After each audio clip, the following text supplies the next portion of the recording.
Hello friends, welcome to exam hall. Money chapter के इस video में आज हमारा टॉपिक है बैंक रेट और इससे रिलेटेड जो सीबीएसई ने क्वेश्चन पूछे हैं वो आज हम देखने वाले हैं कि सवाल क्या पूछे हैं और उसके आंसर हमें कैसे देने हैं। तो जैसा कि मैंने पिछले वीडियो में आपको बताया था कि जो हमारा सेंट्रल बैंक है वो क्रेडिट कंट्रोल करने के लिए, मतलब कि हमारे देश में मनी की सप्लाई को कंट्रोल करने के लिए दो तरीके के इंस्ट्रूमेंट यूज करता है। एक है क्वांटिटेटिव इंस्ट्रूमेंट, दूसरा होता है क्वालिटेटिव इंस्ट्रूमेंट। तो क्वांटिटेटिव इंस्ट्रूमेंट में जैसे कि रेट ऑफ इंटरेस्ट का इस्तेमाल किया जाता है, जैसा कि मैंने पिछले वीडियो में बताया था। तो क्वांटिटेटिव इंस्ट्रूमेंट में कई सारे इसके कंपोनेंट हैं, ठीक है, कई सारे कंपोनेंट हैं। उनमें से एक है बैंक रेट, ये आज हम देख रहे हैं। तो बैंक रेट होता क्या है वो आप समझिए आज। देखिए, जैसे सेंट्रल बैंक, कमर्शियल बैंक को बहुत सारे कस्टमर्स पैसा जमा करते हैं, ठीक है। फिर कमर्शियल बैंक इस पैसे को आगे लोन में बिजनेस पर्पज से आगे बढ़ाता है, ठीक है। मतलब आगे के जो जिन्हें भी बिजनेस करना है वो लोग लोन लेते हैं, तो कमर्शियल बैंक उन्हें लोन देता है। कंपनीज को भी लोन देता है, ठीक है। तो कई बार ऐसा होता है कि जो लोग लोन लेते हैं या तो वो लोन देने में कई बार डिले कर देते हैं या फिर कई बार लोन देते नहीं है।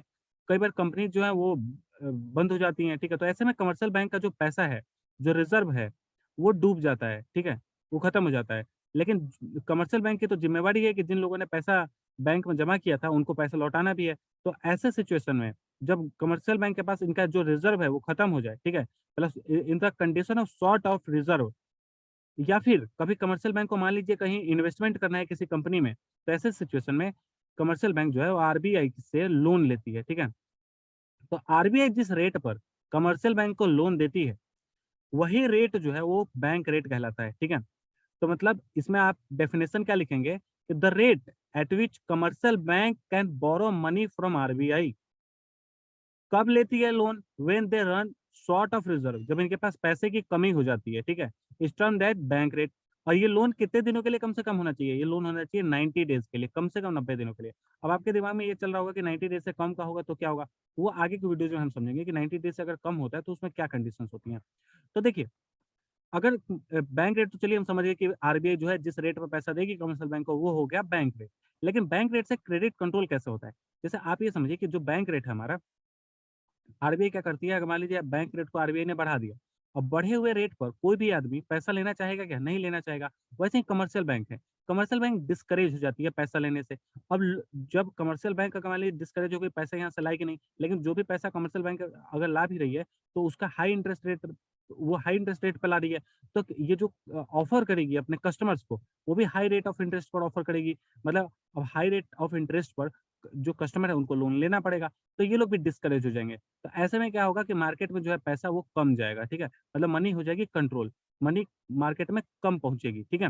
अब अगर मान के चलिए मार्केट में ऑलरेडी क्रेडिट क्रंच आ चुका है, मतलब कि क्रेडिट जो है मार्केट में वो कम है।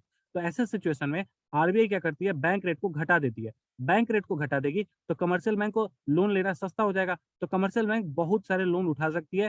फिर ये जो लोन है वो अपने कस्टमर्स को ऑफर करेगी सस्ते रेट पे। तो जब सस्ता रेट होगा तो जो कस्टमर है वो भी क्या करेंगे, ज़्यादा लोन मार्केट से लेंगे। मार्केट जब बैंक से जो है ज़्यादा लोन लेंगे।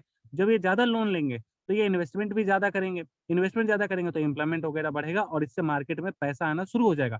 तो क्रेडिट क्रंच जब हो जाता है, मार्केट में जब पैसा जो है कम हो जाता है, तो आरबीआई क्या करती है, बैंक रेट को डिक्रीज़ कर देती है, कम कर देती है, ठीक है?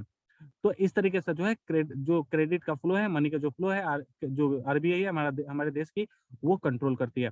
अब देखिए इसमें जो सीबीएसई ने क्वेश्चन पूछा है वो पूछा है what is bank rate policy and how does it work as method of credit control, ठीक है? ये सवाल है 2008 का ही, सिर्फ ये नहीं है, इसके बाद भी कई साल ये पूछा गया है, ठीक है? तो आप सबसे पहले क्या करेंगे, what is bank rate policy, इसका इंट्रोडक्शन देंगे। तो देखिए यहाँ से यहाँ तक इसका इंट्रोडक्शन बताया गया है कि बैंक रेट पॉलिसी क्या है। ये क्या है, क्वांटिटेटिव टेक्निक है, ठीक है? ये बता दिया गया। उसके बाद इसका डेफिनेशन बता दिया गया है कि एक ऐसा रेट है जिसपे कमर्शियल बैंक जो है लोन लेती है। कहाँ से लेती है? सेंट्रल बैंक से। कितने समय के लिए? 90 डेज़ के लिए। तो सारी बातें इसमें बता दी गई। तो पहला वाला चीज़ जो है वो कंप्लीट हो गया। उसके बाद आगे पूछा गया है कि ये कि how does it work as a method of credit control. Central bank इस बैंक रेट पॉलिसी का कैसे इस्तेमाल करती है क्रेडिट कंट्रोल के लिए, ये आपको समझाना है। तो आपने ये बताया कि इसका काम क्या है कि मतलब कि आरबीआई क्या करेगी, बैंक रेट को अगर बढ़ा देगी, तो ये क्या करेगा, डिस्करेज कर देगा कमर्शियल बैंक को और लोगों को लोन लेने से। जब ये लोग लोन लेंगे नहीं, तो जो पैसे का जो फ्लो है मार्केट में जो मनी फ्लो है, वो कंट्रोल हो जाएगा, पैसे की कमी हो जाएगी, ठीक है। लेकिन अगर मान के चलिए कभी ऐसा हुआ कि क्रेडिट क्रंच हो गया, ठीक है, पैसा जो है मार्केट में कम है, ठीक है, क्रेडिट का फ्लो जो है वो कम हो चुका है। तो ऐसे में क्या होगा, आरबीआई डिक्रीज कर देगी बैंक रेट, ठीक है? आरबीआई डिक्रीज करेगी तो लोग जो हैं वो मतलब कमर्शियल बैंक या लोग पैसा लेने के लिए इनकरेज्ड हो जाएँगे, ठीक है? तो जब ये इनकरेजमेंट होगी तो लोग भी पैसा लेंगे, कमर्शियल बैंक भी अलग-अलग जगहों पे इन्वेस्टमेंट करेगी और इनके इन्वेस्टमेंट करने से, क्योंकि क्या हुआ है, लोन सस्ता हो गया है ना, लोन सस्ता हो गया, पैसा आराम से उठा सकते हैं। तो जब ये लोग इन्वेस्टमेंट करेंगे तो इनके इन्वेस्टमेंट करने से मार्केट में जो है वापस पैसा आने लगता है, ठीक है? तो इस तरीके से जो है central bank bank rate policy का इस्तेमाल करती है। तो आई होप सो कि आपको ये टॉपिक पूरा अच्छे से समझ में आ गया होगा। लेकिन फिर भी अगर कोई डाउट है तो एक तो बात मैं पहले तो ये एडवाइस करूँगा कि इसके पहले वाली जो वीडियोज़ हैं, जिसमें मैंने लिक्विडिटी समझाया हुआ है कि लिक्विडिटी और मनी क्या होता है, वो ज़रूर देख लीजिएगा। उससे भी आपको बहुत सारी चीज़ें जो है वो क्लियर होंगी, ठीक है? तो उसका लिंक डिस्क्रिप्शन में है। बाकी अगर उसका लिंक अगर डिस्क्रिप्शन में अगर मान लीजिए आपको नहीं मिलता है तो हमारे प्लेलिस्ट में जाइए और इकोनॉमिक्स का जो वीडियो है उसमें मनी चैप्टर आप उसमें से आप वीडियो वाली देख सकते हैं। उससे बहुत हेल्प मिलेगी आपको।